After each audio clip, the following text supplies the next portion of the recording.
Assalamualaikum warahmatullahi wabarakatuh. Perkenalkan, nama saya Muhammad Baran, NIM 18101198. Di sini saya akan menjelaskan tentang modul 5, yaitu template and expression. Nah, apa sih itu template? Nah, kita baca sama-sama ya. Template di sini merupakan fungsi yang spesial yang dapat dioperasikan pada tipe data umum. Fungsi template berfungsi untuk membuat suatu fungsi atau kelas untuk digunakan pada banyak tipe data yang berbeda-beda. Contohnya, seorang programmer ingin menggunakan fungsi tambahan dengan tipe data yang berbeda daripada programmer tersebut menulis ulang fungsi tersebut pada program tersebut dapat menulis fungsi template tambahan dan melewatkan tipe data sebagai sebuah parameter. Nah, jadi fungsi template ini dapat memudahkan kita agar kita tidak terus menulis ulang fungsi tersebut.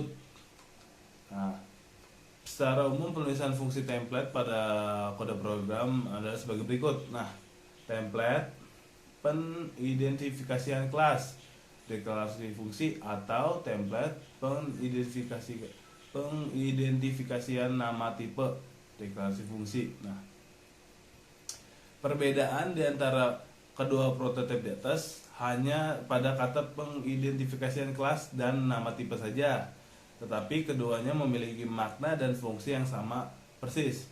Pengidentifikasian kelas atau nama tipe ini digunakan untuk mengidentifikasikan nama template. Nah, kita lihat lagi nih adalah contoh penggambaran lebih jelas dari fungsi template.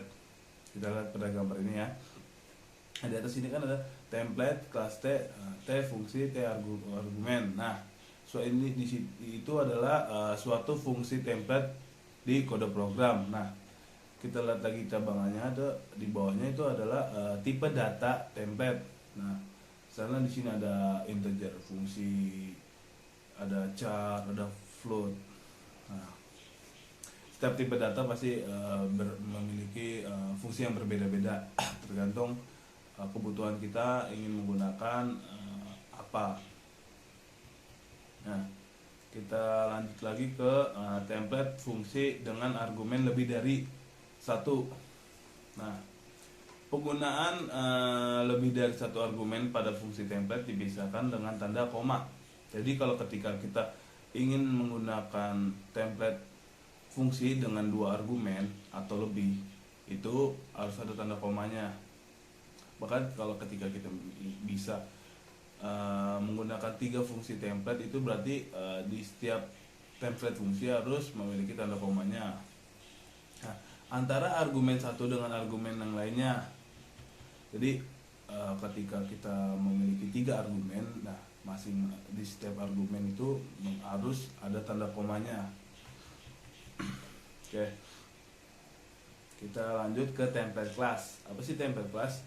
Template class ini berguna ketika suatu kelas mengidentifikasikan sesuatu dengan tipe data yang bebas. Secara umum, penulisan kode program template kelas sebagai berikut. Nah, template, sini ada template kelas T, kelas nama, dari sini private T, var, public T, member, underscore, fungsi. Nah, dan untuk mengidentifikasikan objek pada template kelas ditulis dengan format kode sebagai berikut. Nama kelas, underscore kelas, tipe data underscore data, nama underscore objek, argumen. Argumen dapat ditulis jika memang ada argumen yang dilewatkan. Jika tidak ada, maka argumen tidak perlu ditulis. Selanjutnya kita ke expression. Apa sih expression ini? Nah, expression ini adalah merupakan fungsi error yang terjadi pada waktu program berjalan atau runtime. Nah, expression memberikan pendekatan berorientasi objek untuk mengatasi error yang dihasilkan oleh kelas C++. Error yang terjadi dapat disebabkan oleh banyak hal seperti memori habis, gagal membuka file, menginstalasi objek ke nilai yang tak terhingga, atau menggunakan indeks di luar batas vektor. Tanpa expression mengatasi error dengan menambahkan statement if underscore else untuk selalu melakukan cek output program. Masalah yang muncul pada pendekatan ini adalah harus dilakukan pemeriksaan pada setiap panggilan fungsi. Hal ini membutuhkan lebih banyak kode sehingga membuat program semakin sulit untuk dibaca. Nah, masalah dapat menjadi semakin kompleks ketika kelas digunakan, karena bisa saja error terjadi tanpa pemanggilan fungsi. Nah, expression ini terdiri atas 3 kode program. Nah, yang pertama itu ada throw. Nah, throw itu apa? Throw itu sendiri adalah program akan melemparkan throw ketika terjadi error. Ini yang dilakukan oleh pada program throw. Nah, selanjutnya ada catch. Nah, catch itu apa? Catch itu adalah program akan menangkap dengan expression handler pada tempat di mana error ini akan diatasi. Pada catch, pada program mengidentifikasikan tempat menangkap expression yang dilemparkan throw. Jadi ketika kode program yang pertama itu throw, ketika kode program throw akan melemparkan, nah nanti akan ditangkap oleh catch itu sendiri. Selanjutnya ada try. Try itu apa? Try itu suatu try block mengidentifikasikan suatu bagian pada kode program di mana expression akan diaktifkan, kemudian diikuti oleh suatu atau lebih catch block. Nah, ini kita lihat ini adalah secara umum penulisan expression pada program C++ dengan menggunakan format sebagai berikut. Bisa dilihat ya.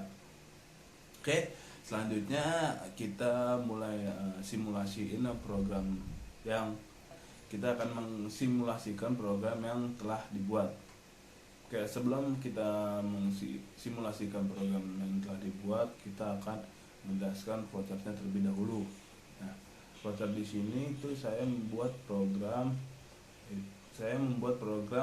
pendaftaran peserta lomba balap karung. Nah, kita bisa lihat di sini adalah flowchart yang sederhana dari saya. Di sini adalah kita mulai start. Start pertama tuh melakukan decision. Decision itu kan kayak pemilihan.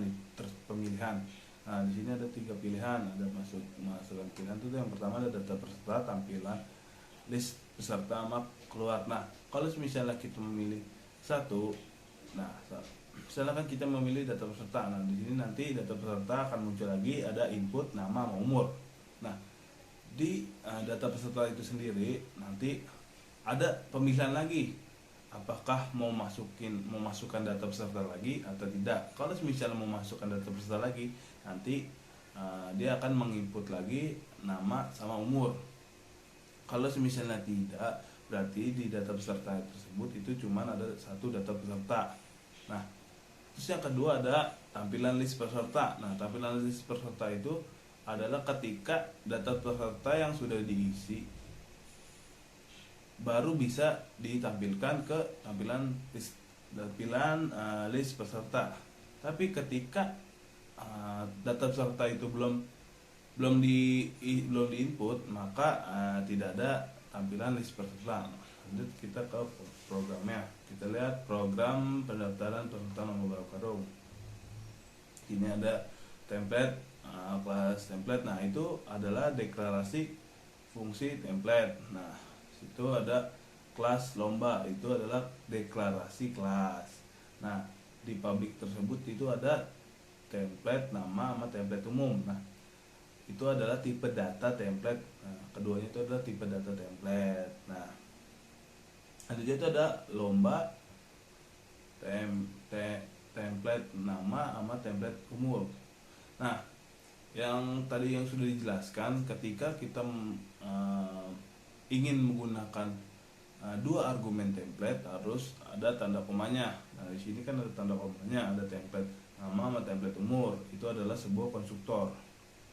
Pendaftaran peserta lomba balap karung, daftar peserta, tampilan list peserta, sama keluar. Nah, yang seperti saya bilang, ketika kita coba kita inputkan nomor dulu tampilan list peserta. Nah, ketika kita belum menginputkan data peserta, maka di sini tampilan list pesertanya itu belum ada.